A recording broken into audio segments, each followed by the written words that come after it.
Blumpkin and Friends, starring your host, the Reverend Johnny Blumpkin.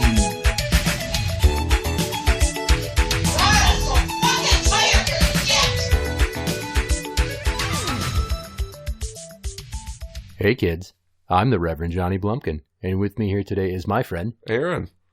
My old friend, A.A. Ron. We used to work together once upon a time ago, the lovely Menards. Oh, yeah. You are from what town in Illinois? Morrison, Illinois. For someone that's never heard of that, tell us what Morrison is like. Small town, kind of maybe 5,000 people, farm community. So we're about an hour and a half outside of Chicago. Spent my childhood detasseling corn in cornfields because they said, yeah, that's a great idea when you're 12 years old. Throw you out in the cornfield and you make $3.50 an hour. So, no, it's about an hour and a half, hour 40 minutes from downtown Chicago. That's more than Napoleon Dynamite made. Yeah, pretty much. So, but not much more. No, I'll tell you how to work hard. And I don't know. I bought a 13-inch TV with my total net worth from that first summer of being 12. So. Yeah. A 13-inch screen They TV. seem marvelous when you're that old. Well, it's got to be sort of goofy, too, because obviously the audience can't see you, but you're 6 foot. 6'6". Which for a number of years, I worked with him and another gentleman who was 6'6", 6'7". Yeah. And then Mark was like 6'3", 6'4". Yeah, 6'3", all tall people. So I felt way short by comparison. Our department was full of giants. Oh, yeah. Another claim to fame between us, and we've known each other now. What year did you come to Minnesota? 2000? Was it? That was 99 or 2000, somewhere in there. I started there in 2000. So it was 2000, yeah. No shit. Yeah, probably summer of 2000. He was the first person to ever introduce me to metal band Mushroomhead. Oh, yeah. Yep, my buddy in high school went to, I believe it was Cleveland, Ohio. I can't remember what year of high school it was. He came back with this makeshift CD, got at this Mushroomhead show, and it's like, man, these guys are pretty sweet. So brought them back and decided, hey, you might like these. These guys are pretty cool. Just Google Mushroomhead if you don't know. They've had multiple lineup changes since way back when, and their greatest album by far was probably XX. Or 13, the one after. Yeah, a lot of people called them Slipknot ripoffs, but there was kind of one of those bands that they kind of came out at the same time, both wear creepy masks and stuff, but I was fortunate enough to see them at a small club just across the river in Clinton, Iowa, when I was a young kid with, I think it was with Meshuggah and some other band. Seven Dust was there with them. Also, it was kind of a cool lineup for back in the day. I was going to say, that's a hell of a lineup for Iowa. Yeah, it was this little bar where, I mean, you're probably the farthest away you could get from was 30 feet, so it was a pretty cool show. That's badass. Yeah. You have 3 daughters. Oh, yeah. That's one more daughter than me. Yeah. And I already feel like they run me roughshod. Oh, yeah. It's brutal every day. It's just something else. Even today, it's just like, just get me out of this house. Took them all to school and daycare, and it was just, you start your day burnout, and it's just a continuation. Now, I didn't tip you off. We refer to our children by either nicknames or their ages. So your oldest just turned 6, I saw. Yep, she just turned 6, so let's just cruise by. So she's 6. The middle she turns 4 in March. And the baby was just turned 2 right after Christmas here, so. That takes me back to one of the last times I was at your house, and you told me that you guys were expecting. And this is way back when you were expecting the first one. Yeah. And that's when I went, oh, that's awesome. I am unfortunately going to beat you to the finish line, though. And that's when I dropped the bomb. I think you were one of the only people I told the entire pregnancy that we were having a baby. So we got a few months on you there. And then the second time around, Yeah. I was like, oh, man, March. We're doing February. And again, your wife was like, really? Yeah, it was, those were the 2 planned ones. And the third one was a nice little surprise. It decided we were kind of on the fence whether we were going to have a third one or not. And I guess she made her decision for us. So right. Well, it's crazy how banging just kind of makes babies. Yeah, happen. just makes banging, but wouldn't trade any of them for anything. So they're great, even though they run you ragged. And I think my hairline's receding as the years go by. So Not much. Mine's but starting to go here in the front, so I think I might end up with one of those Swanamaker islands. I'm really dreading if I get Just don't that. let it grow out if that happens. If that happens, I'm going full on Mr. Clean. Clean it up. Just don't use product in it. Don't make it something it shouldn't be. Now, what you are currently is a hardware manager. Yep. For a department store and home improvement center.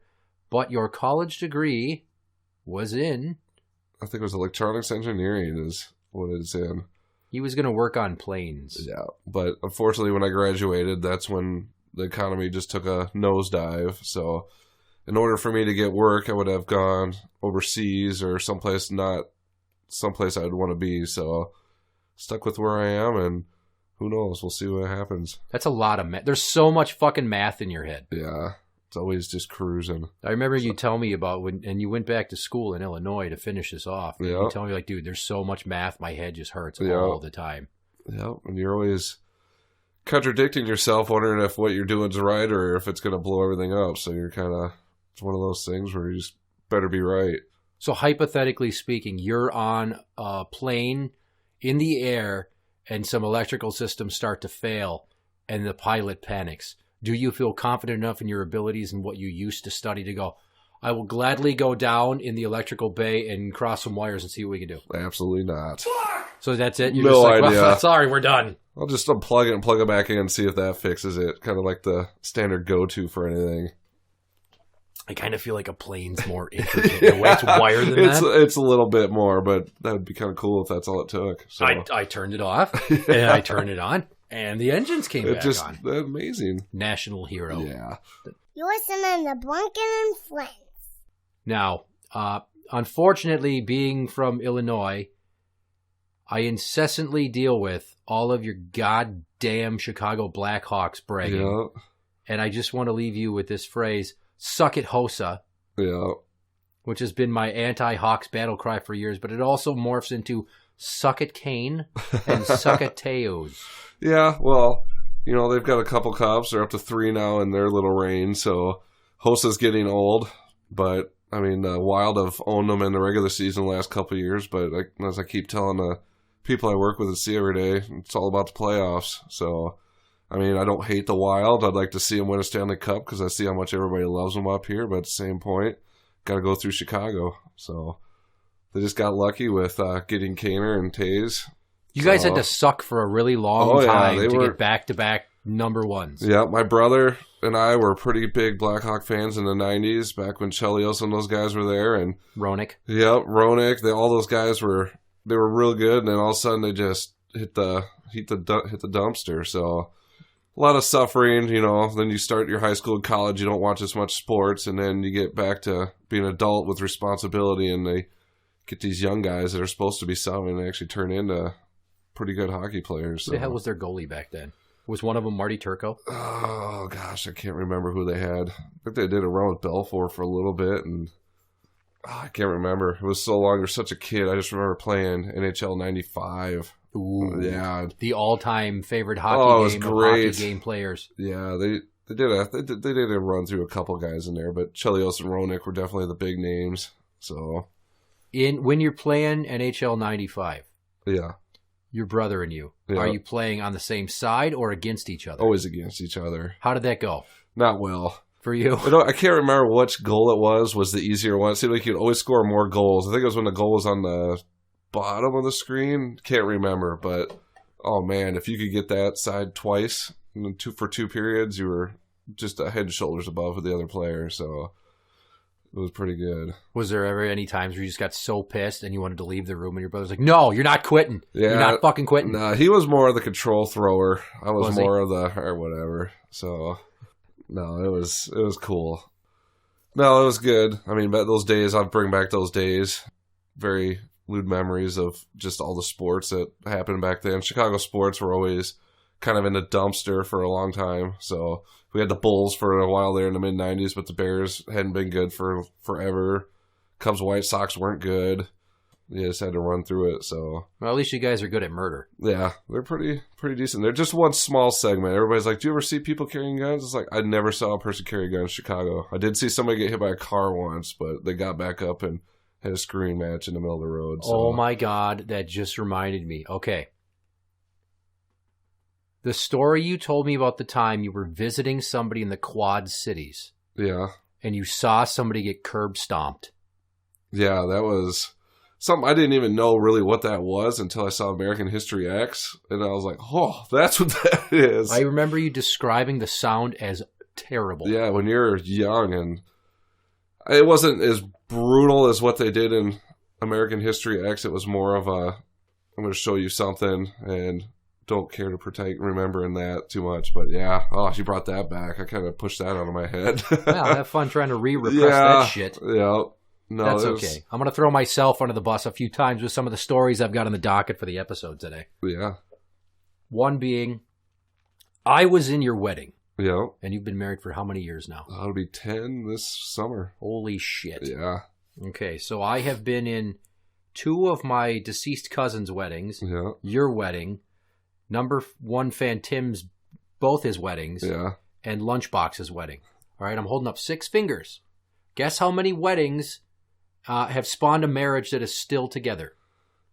Well, since I've heard multiple weddings in there, I'd say 2. Okay, your wedding and technically number 1 fan Tim's second marriage, which is still going. If I don't count that, of the initial marriages, that is the only intact marriage that I have been involved in the wedding party. Yeah. I don't know if that's just an ironic twist of fate, like a coincidence, or what the fuck. But yes. Well, they say divorce rates at like 60% plus now, so... Younger you get. Yeah, who knows? So I distinctly remember, and this is a story from your wedding, and I hope you recall this too. I was dating a girl at the time who lived with me. Oh, yes. She's kind of a booze hound. Yes. And this was during the reception. Yeah. And once the dancing started. I know what story you're getting to. Okay, so at one point, she falls over. And she's wearing a red dress. She's half Italian. She's got black hair. She falls down, and I think it was Nick's grandfather. Could have been.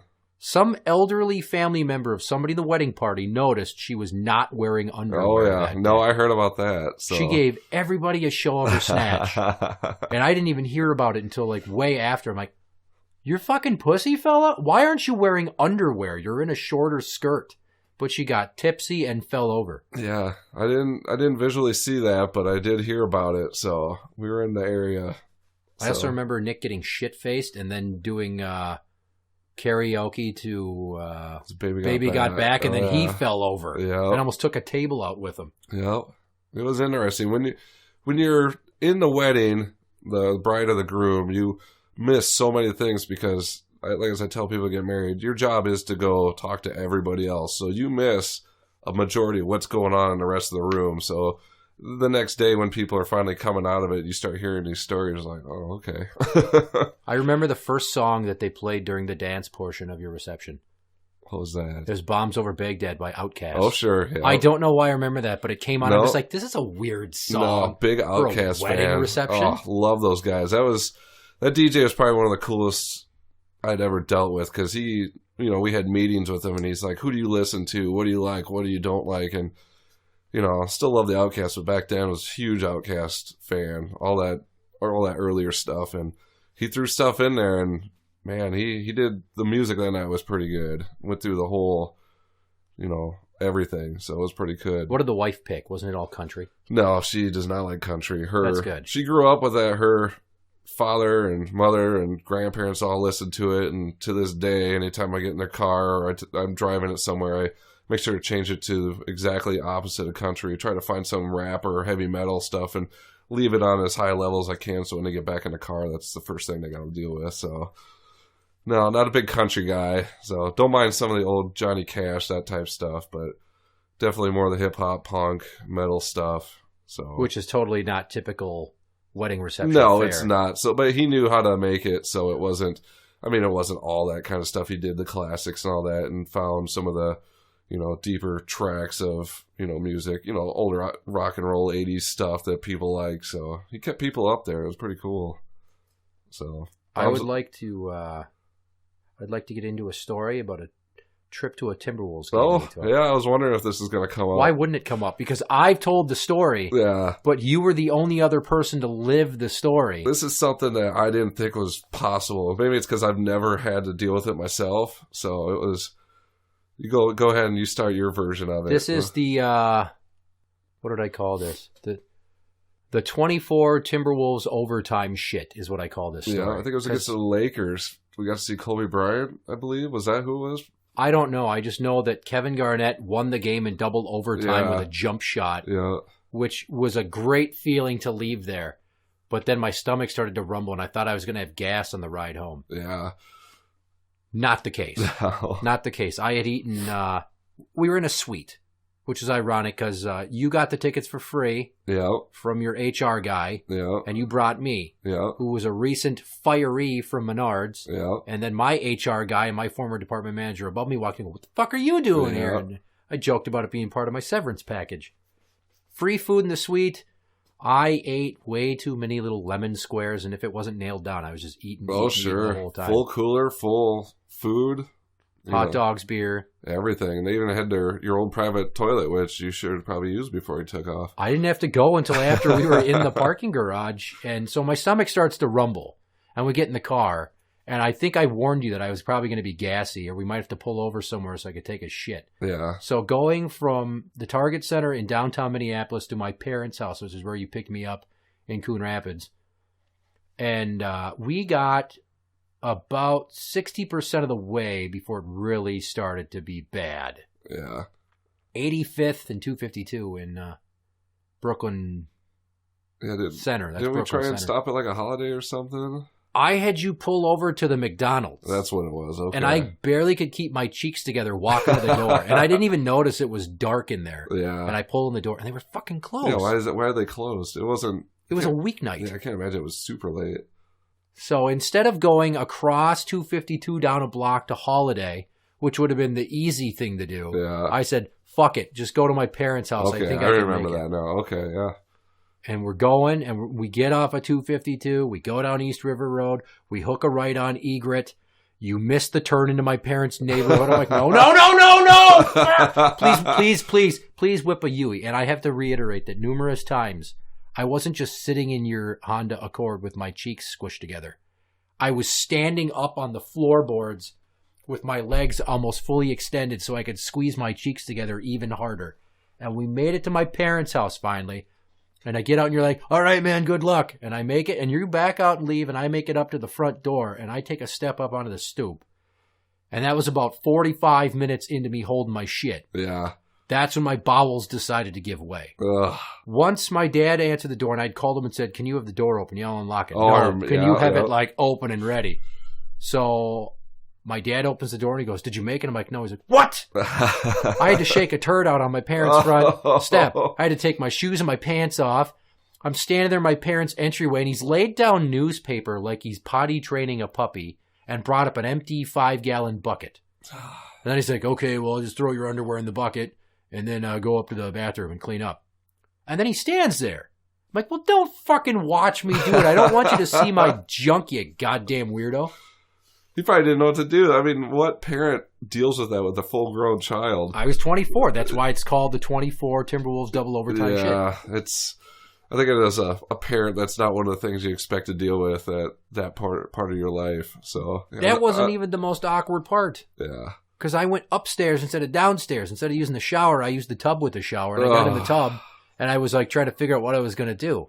So I got out of the tub and wiped a little to clean up. Got back in the tub. I had shit on my thigh and on my ankle because the turd rolled down. I was wearing boxer shorts, not boxer briefs. That would have trapped it. Yeah, that's stuff you got to worry about when you're like in your 80s and 90s, and you see these commercials for stuff like that. That's something we shouldn't have to deal with.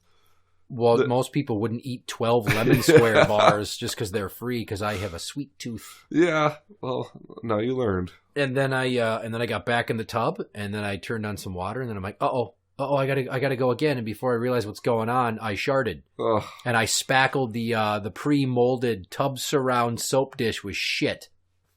Not a lot, but enough. When you see shit explode out of your ass and hit the wall, that shit happens. Yeah, that's the stuff you see on those prank videos you see on the internet where dude has a backpack preloaded and blows it up against the side of a elevator wall. Yeah, like I hope you didn't make your mom clean that up. No, I cleaned it up. You know?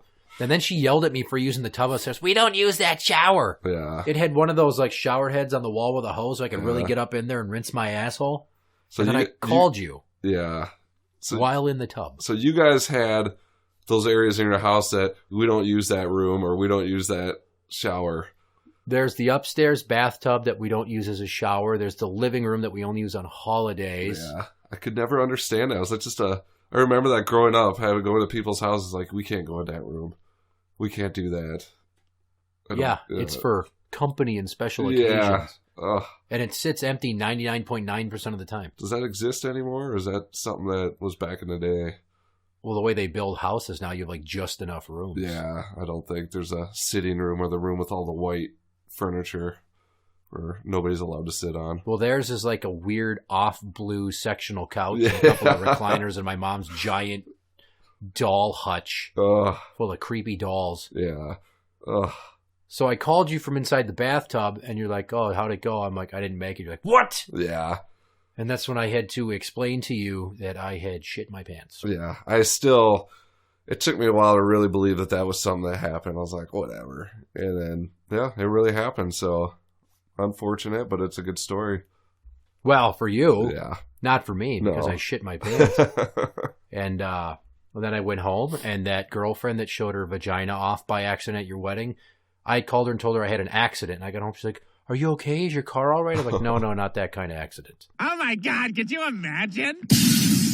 And then she felt so bad for me that she took my pants into the bathroom and ran the tub a little and scrubbed the poop out. Oh, at your parents' house? No, at our apartment. Oh, okay. Once I got home. I gotcha. I had to wear, my dad gives me a pair of underwear for the ride home. One of his underwear? One of his underwear. Oh, that's great. He wears tighty whities. That's another key part to this story is that he gives me a pair of tighty whities and his waist is like 4 sizes bigger than mine. So they don't fit. And one of my balls is falling out of the pant leg. Like, you don't have anything that's maybe a little bit less dorky here?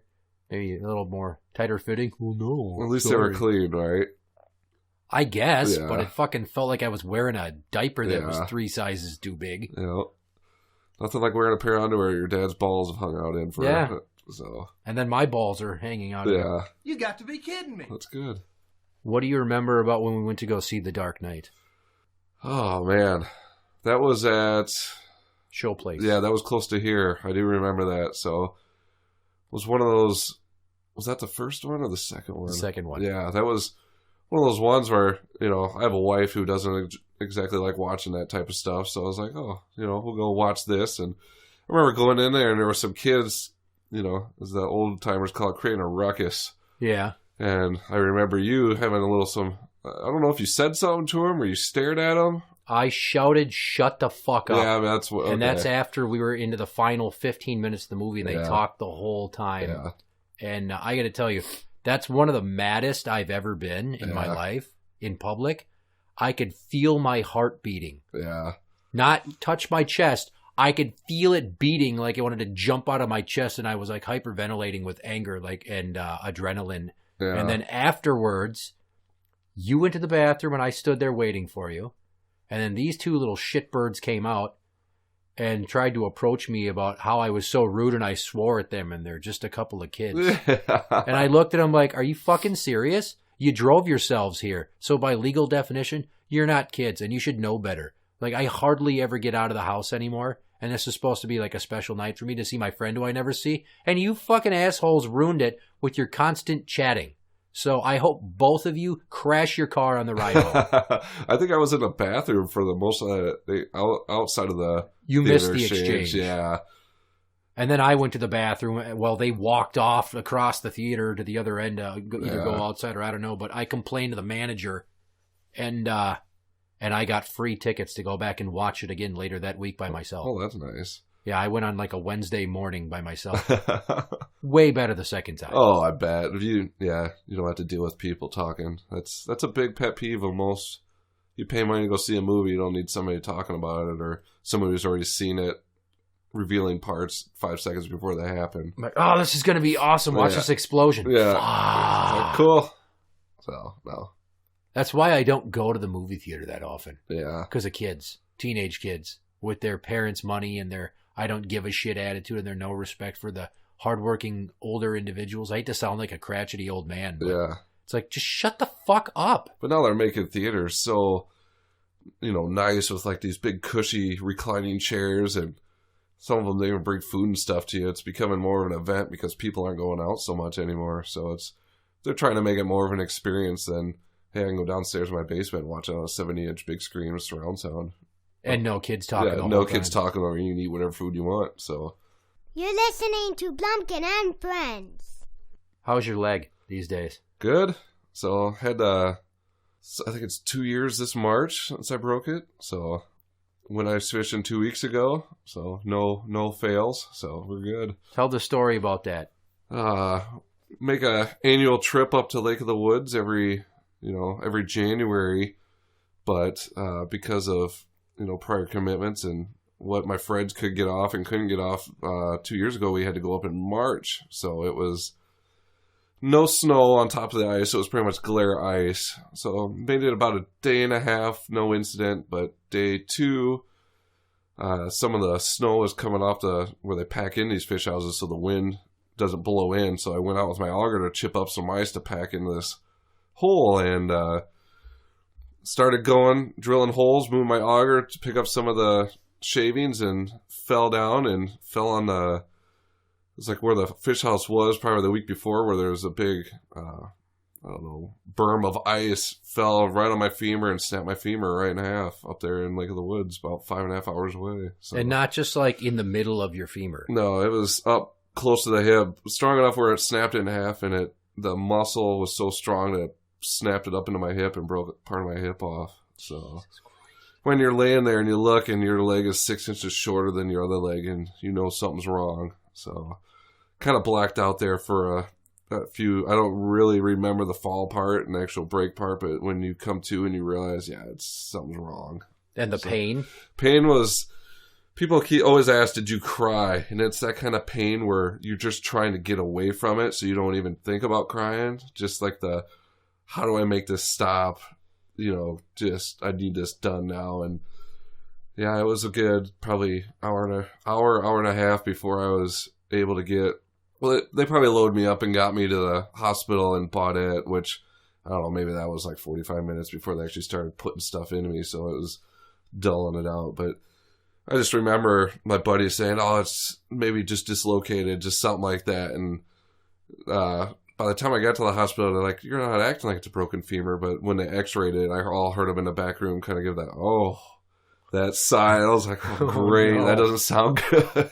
It's a small enough medical facility that you can hear the smart ass remarks and gasps in the next room. And I still remember the lady coming over to my shoulder. I was laying down. She put both hands on my shoulder, and you have a severe break of your femur, and we're going to take you to Bemidji by ambulance or helicopter. And I think they said the helicopter ride might not be covered by insurance. I can't remember the number they threw out there. It was a lot, like $35,000 hit could be. And I was like, yeah, it was some ridiculous number. I could be over exaggerating. I don't know, but I was like, yeah, let's just do the ambulance. So it was an experience. They had to pull my leg back out to set it, and they gave me the shot into my hip that they call it the amnesia shot, where you forget like so many minutes of your life because it's going to be excruciating pain. And I just remember them making my friends leave, and they couldn't understand why they had to leave. And she said, this is going to be pretty brutal. And 1 or 2, you might end up on the floor. And that's when I started freaking out a little bit. I'm like,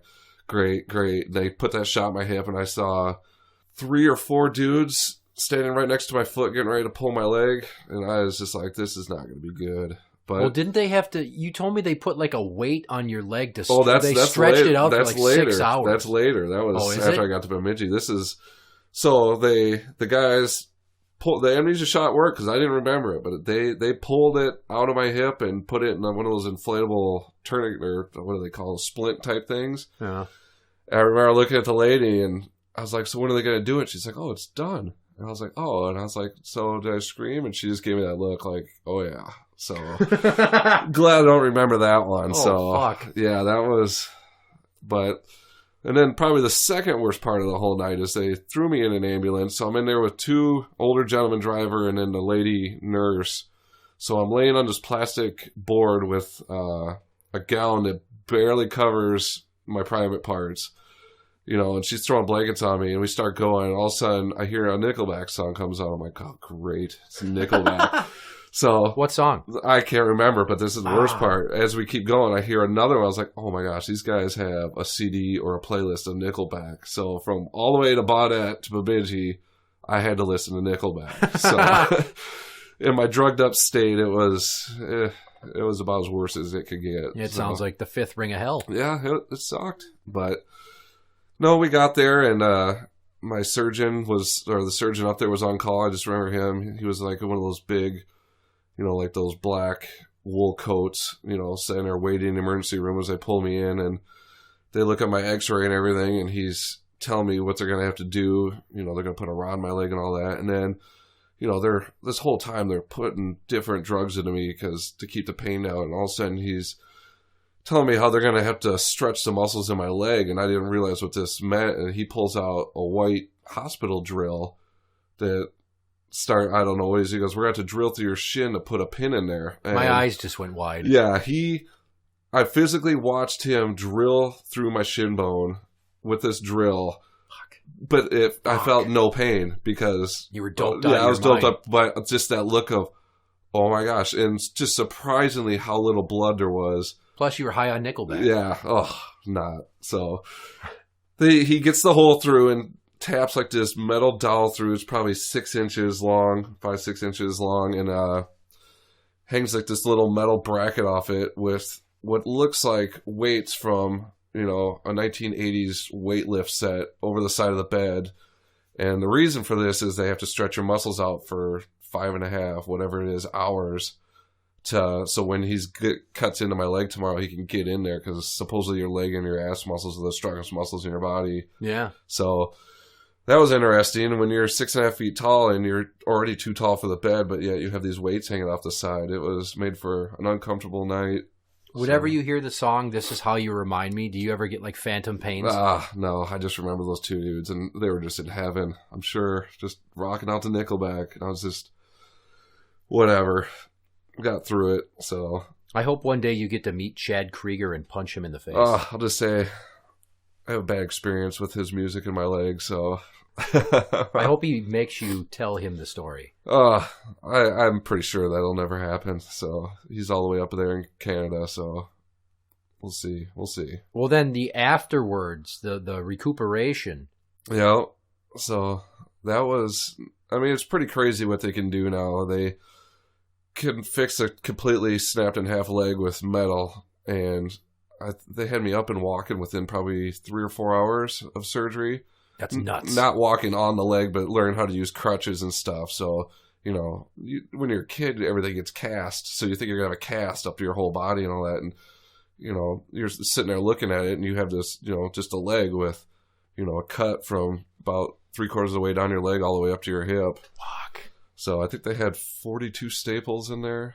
So they got me up for that. And my father-in-law came to pick me up and brought me back, down to where we live, and pretty much for 6 weeks you can't put any weight on it. And I went from, I think I was up to 209 pounds when I broke it and dropped all the way down to like 172. Jesus Christ. So it was, you don't want to eat when you're on that pain meds, and you got to think about everything you want to do. I still remember the first time I was at home and I had to like get my own food.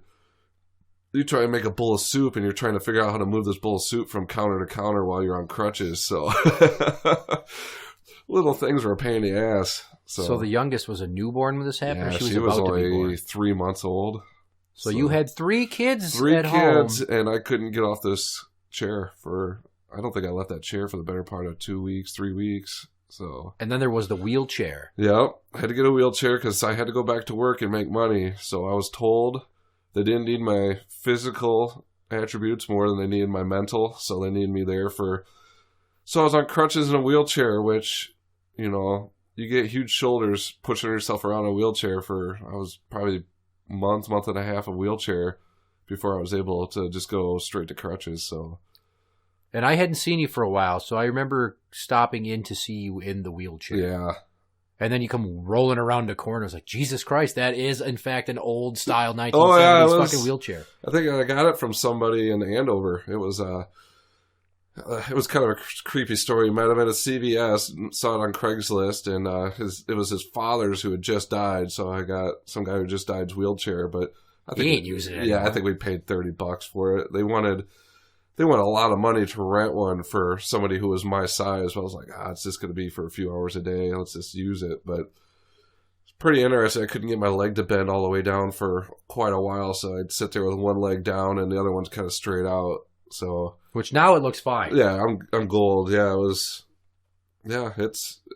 you go from what it is to now. I mean, you still feel it when you're working hard on it. I went hockey skating for the first time in 17 years this last weekend, and cruised around. Felt a little sore after that, but it's could have been the muscles I hadn't used though either. Did you panic going around turning on the skates on the ice, thinking about falling on it again? Kinda, but I brought my kid with me, so I was more worried about her falling. So you got to get it out of your head eventually. I mean, I went up fishing there. I've been up there twice since I broke it. You just gotta. You only live once. Got to keep going. So you're just more aware of everything and more aware of your friends, making sure they're not gonna do the same. Yeah. So that's by far the gnarliest injury any of my friends have suffered. Yeah, it sucked. The hospital bills sucked. Having 3 little kids, trying to deal with them with not being able to help out. So it definitely hurt a whole lot. So I don't suggest breaking a femur and just be careful on ice because it'll get you. Now, had you fallen into the push-up position, you might have just bruised your dick on the ice. Could have. Yeah, I would have. I was like, man, I would have rather broke arms. I would have rather broke. When it comes to mobility, it's brutal. Because I broke my left arm jumping off the swings in first grade. Yeah. I jumped off too high and it landed underneath me and snapped the little bone in there. Yeah, But they casted it for 3 months. Yep, I broke my left arm probably 8th grade year, Easter break. Snapped it right in half. I swung from a tree, the branch broke, fell, and that was nothing. That was nothing like this leg break, and my mom still won't talk about it to this day because it was deformed and looked pretty bad. So, but yeah, they casted that and for however many weeks, and it hurt for a little bit, but nothing like. None of these were compound fractures, mind you. Nothing came out. No. Nothing came out. That would have been brutal. Yuck. Now that you've got your memory nice and good and worked. Yeah. You are going to become the second ever contestant of our new game, Word Orgy. Okay. Word Orgy. 2 unrelated items that make up one new phrase. And if you get the answer, I'll heap on you my praise. Some of them may seem too hard, but I won't let you quit. So pay very close attention to both my descriptions.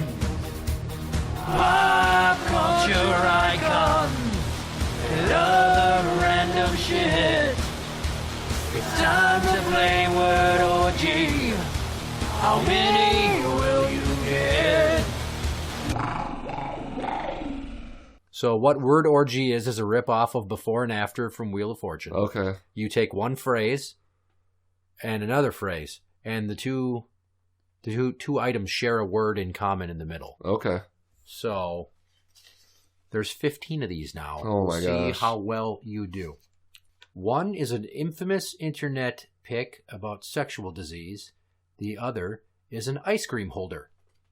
So just pick one of the two here? You have to say...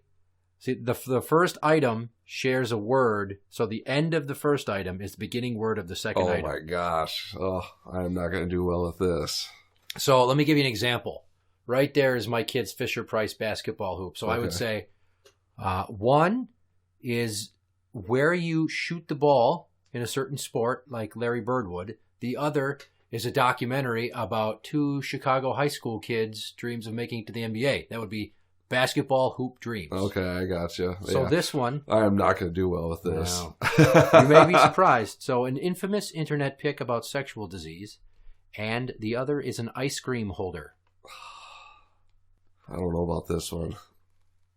Can we pass? Go to another. There's 15 of them. I know. So I'm going to pass probably 7, 8 of these. Well, that one is blue waffle cone. Yeah, see, I had no idea. No idea. Well, then these are going to be great. These are going to be horrible. One is a famous pic of a woman bathing in diarrhea, and the other is an Angelina Jolie film that takes place in a mental ward. What is this? Dude, no clue. That would be Tub Girl Interrupted. Oh my gosh. Tub Girl is like the Asian girl with her legs up, gotcha. shitting up onto her face. I never saw that. You never saw that? Never even heard of that. You've never heard of Tub Girl? I don't know. The second you leave my house, I want you to Google Tub Girl. I think I'm good. No, you have to see it. No. It's 1/3 of the holy trinity of internet porn. Yeah. That involves blue waffle, Tub Girl, and another item, which I might use for one of these. Number 3. A picture of a get-together of old men and a song by the Shop Boys. Shop Boys? The Shop Boys. It was a rap song. Oh, you're pulling out of my frame here. I'm trying to think. What do you got? That is Lemon Party Like a Rock Star. Yeah, Lemon Party is the third item in the Holy Trinity of internet. I gotcha. Wow. No, okay. Well, I'm not good with this. The rest of these don't deal with internet. Well, one of them might deal with internet porn. I was on a roll. Yeah. I came up with 300 of these when I came up with the idea for having the game. So it's only the second time we played it. Number 4. A phrase to convey the ease of doing something. And the second is a video involving gas and baking mix. Gas and baking mix. Or flatulence and baking mix. Dude, I'm drawing zeros on this one. Piece of cake farts. Oh, gosh. Number 5. A video that is either poop or ice cream related, and a way to share a fart with a friend. Does this have something to do with the 2 Girls, 1 Cup reference? You're getting warmer. Yeah. So I will let you know you've gotten half of it. The second half is a way to share a fart with a friend. No way. Only thing I remember sharing farts with friends was on Jackass, where the big dude had the funnel. The funnel with the diving suit. This one is 2 girls, 1 cup of soup. Okay. Yeah. You cup your fart with your hand. Cups of soup. All right, it makes sense now. Number 6. A game show host from Cleveland and a goalie from Montreal. Drew Carey. That's the first half. Yeah. Goalie from Montreal. Who's in Montreal right now? I don't know. I can't remember who's up there. That is Drew Carey Price. Okay, yeah. Number 7. Barney Rubble's son, and the other is a jackass. Bam Bam Knoxville. Nah. You were close. It was Bam Bam Margera. Margera, all right. See, because the Bam Bam. I gotcha. Oh my gosh. Yeah. I thought you would get that one for certain. Yeah. Wow, you were 0 for 7. It's early. I've had a rough go at it already this morning. It is only 10:47 at the morning. Number 8, a defunct NBA team nickname, and the other is a 1994 Woody Allen film about a 1920s playwright, starring John Cusack. Bullets. My pop culture is it's not in me today. That would be Washington Bullets Over Broadway. Okay, I got the bullets part, yeah. Number 9, a famous equestrian-themed diversion, and what you would call a dick that is over 10 inches. No clue. Trojan horsecock. I thought of a lot of these while I was at work. Yeah. Number 10, a Carrie Underwood song, and the other is a game show with Vanna White. Okay. Oh, what did she have? She had that song where she destroyed her boyfriend's truck. Not a big country fan, so I'm not big on this. Ouch. Yeah, so... That would be Jesus Take the Wheel of Fortune. Was that the same song or a different song? Different song. Okay, I suck, so... Number 11. The first one is a film about a transgender and the other is an HBO show with dragons. No clue. The Crying Game of Thrones. Yeah, see, I've never got to see Game of Thrones. So since daycare expenses we've been paying out daycare we could not afford. It's on DVD. Don't you know anybody that can borrow it to you? Yeah, that'd mean I didn't have time to watch it. Oh. Number 12, a sports-themed talk show, and the other is an Avalanche Hall of Famer. Gosh, it's been a long time since the Avalanche have had a Hall of Famer.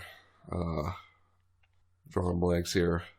That would be Morning Joe Sakic. Joe Sakic out. I don't even know if Morning Joe is on anymore. I don't think it is. I was thinking anything ESPN related. You better get this one. It involves your home state. Okay. Number 13. A cat burglar from Gotham and a Bears quarterback. We're going Catwoman. Well, you're on the right track. Yeah. Cat burglar. A cat burglar from Gotham and a Bears quarterback. Good Bears quarterback? It's just a Bears quarterback, and I will remind you that I won't use one of the words from the phrase that is the answer in the clue. Oh, my gosh. So I did say a cat burglar, so you might not want to use cat. Or Cutler. Well, yeah. Just give him a handful of candy bars and let nature take its course. All right.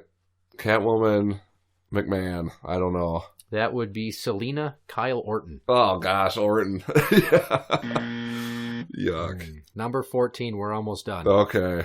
You are looking at running the table like the Cleveland Browns almost did. Almost. So you got to get one. A 1960s Black Panther slogan, and the other are Donald's nephews. Nope. That would be Free, Huey, Dewey, and Louie. Oh, my gosh. This is your last fucking chance no, to get I'm going 0 for 15 here. I don't know.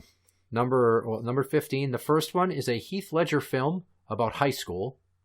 Okay. And the other is a Nickelodeon show starring Alistair. 10 things I hate about... Don't know anything about Alistair. That was so close. Think. You've got the first part down. Who is Alistair? Didn't you watch Nickelodeon as a kid? Yeah, but I don't remember Alistair. Well, you are like the Dolphins in that one year that they Yeah. won. That would be 10 things I hate about you can't do that on television. Oh my gosh, I do remember that now. Okay. Ah. Yeah. Got it. That's a show where they slime people in that? Yes. Too? Yeah, okay.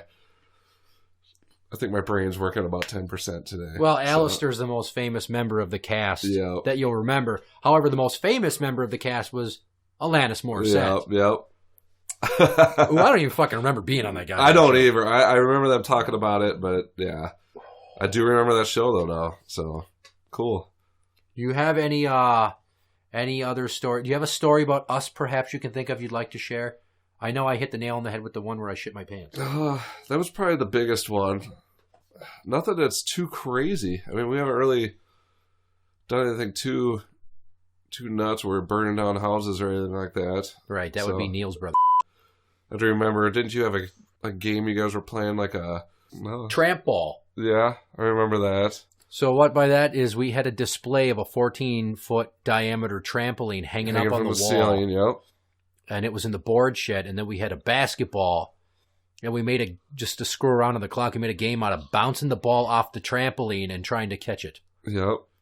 Or get it into some kind of box, bouncing it off the trampoline into some kind of box. Yes. Yeah. Tramp ball. Yep. Well, that was entertaining. Oh, do you remember the fort we made out of hose boxes that year? Yeah, they decided a truckload of hoses would be a great idea. Yeah, it was like a filler, like in between Christmas and spring or something like that. We had to fill that whole area, so it's like, oh, that's cool. You know, the way you're supposed to stock them kind of built a fort, so we just made it along with putting seats in it and everything else. So we're talking about garden hoses when they come from the manufacturer. They come in a box that's like 2 feet high by whatever the diameter of the hose is, and you stack 3 hoses in there. And we had pallets and pallets and pallets of hoses. So what a bunch of us did is we had them all in like a giant block, but we started hollowing parts of it out. Yeah. And we created 4 or 5 seats inside of this thing with a secret entrance that you had to crawl underneath to get into. Yeah. And on a busy, I think, Saturday or Sunday, the store was just hopping. and 4 of us went in there just to hang out and hide for a few minutes to get away from the customers. And we were just giggling. We could hear the customers all around us. And we were nervous they were going to find us, but we made a fort. We hollowed out sections inside of this massive 6-foot-high area of garden hose boxes that was roughly the size of the average driveway. Yeah, it was ridiculous. I was like, there's no way.